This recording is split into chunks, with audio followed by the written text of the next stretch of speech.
Bonjour à tous, aujourd'hui je vous propose un petit tuto pour tous ceux qui démarrent sur Google Analytics. On verra ensemble qu'est-ce qu'un segment Google Analytics, comment l'appliquer sur la plateforme et l'analyser bien sûr, et dans quel cas où serait utile d'appliquer ces segments sur certaines données que vous avez sur Google Analytics. Tout d'abord, qu'est-ce qu'un segment? Un segment, c'est tout simplement un sous-ensemble des données.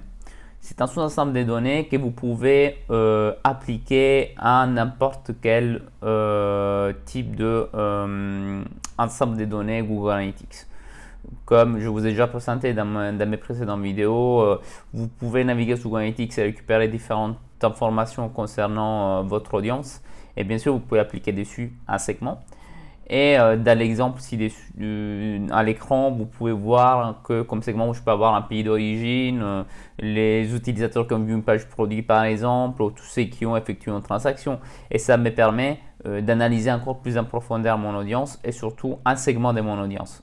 C'est pour ça voilà, qu'on les considère un sous-ensemble des données. Maintenant, allons directement sur la plateforme où je vais vous montrer comment créer, appliquer un segment et l'analyser. Ce que je vais faire, c'est d'abord d'aller dans l'audience, overview, et là, je vais créer mon segment. Du coup, je clique en haut, il y a marqué All User, ou je clique là, à segment, c'est pareil.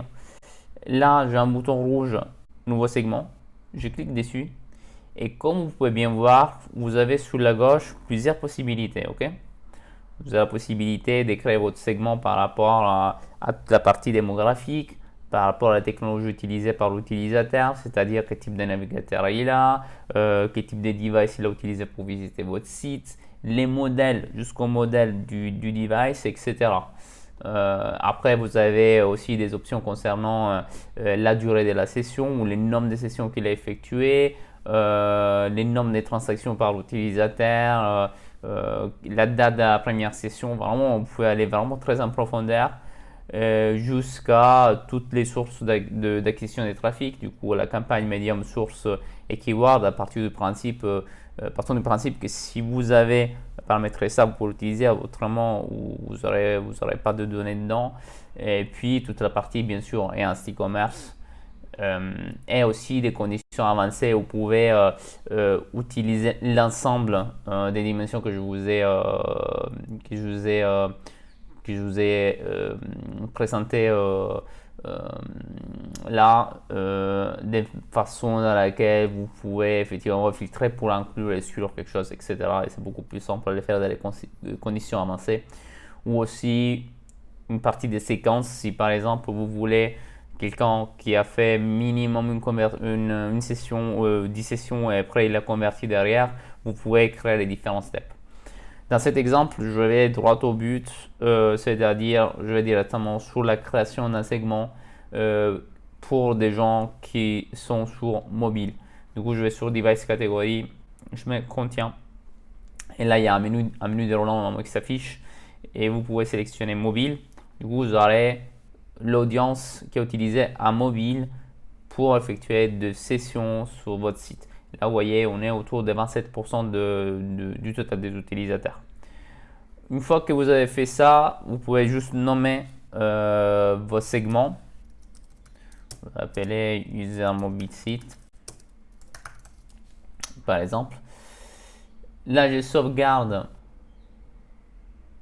mon segment et comme vous pouvez bien voir, il va être appliqué à la partie overview de l'audience. C'est-à-dire que là, il s'agit, comme vous pouvez voir aussi ici, seulement des données relativement à mon segment. Et là, je peux savoir quelle est le bounce rate, la session moyenne, etc. Par rapport à la langue utilisée, comment elle s'est répartie à travers les différentes langues. Et vous pouvez aussi, bien entendu, choisir d'autres options, par exemple les countries, tout ça relativement au trafic depuis un mobile. C'est hyper intéressant parce que vous pouvez vraiment aller en profondeur et bien sûr vous pouvez aussi décliner ça en fonction des options que vous avez sur l'e-commerce amélioré. C'est-à-dire que si je vais sur la partie, désolé, je dois bouger, la partie e-commerce amélioré et j'utilise les product performance par exemple, je peux savoir par rapport à ceux qui ont effectué une visite depuis un mobile, quel type de produits ils ont acheté en premier ou quel type de produit j'arrive à vendre mieux sur mobile par exemple. Ou encore, je peux aller sur les comportements, sur les contenus du site et voir par rapport aux différentes pages quelles sont les pages les plus intéressantes par rapport à une audience qui navigue depuis un mobile. Et je peux voir aussi les pages qui ont plus de difficultés. Par exemple, on peut bien voir quand il s'agit du panier, il y a plus de difficultés sur mobile parce que, rappelons-nous, il ne s'agit pas d'une app, mais il s'agit d'un site mobile, du coup, du site qui est adapté pour mobile. Et du coup, on peut avoir des résultats un peu plus décevants sur certaines pages. Après, c'est intéressant aussi la façon de mixer deux ou plus segments. C'est-à-dire que là, je peux ajouter encore un segment, créer un nouveau segment. Et là, ce que je veux faire, c'est que je vais créer un segment relativement à tous ceux qui ont navigué depuis un desktop, du coup un ordinateur portable, un ordinateur fixe. Et là, je vais l'appeler user desktop site. Bien sûr, comme d'hab, vous avez le Google qui vous dit quel est le pourcentage d'utilisateurs qui correspond à votre segment. Et puis, une fois que je vais ajouter les titres, je peux les sauvegarder. Et là, comme vous pouvez bien constater, vous avez les deux segments en même temps sous la page.